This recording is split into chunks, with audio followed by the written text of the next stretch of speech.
Hey guys, this is Skylar's Mechanics. I was just going to show you how to do a heater core on an Impala. This is a 2009.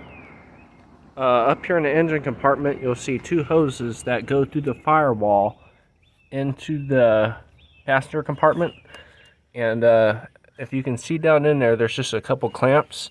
You need needle nose pliers or regular pliers. It's below the AC lines. You just have to take those, slide them back down the hose, and pull the hoses off. Then you come around here where your cigarette lighters connect. You just take that and pull it down. Then under here you'll see a where the vent goes down. Here, I'll get you closer to it.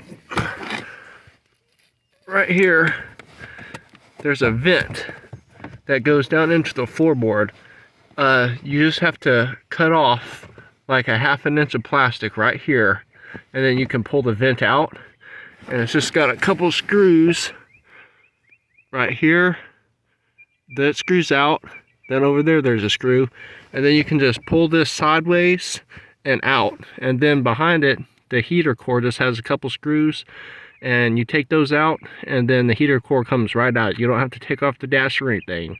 This should be good on about any Impala of this make and model. Thank you.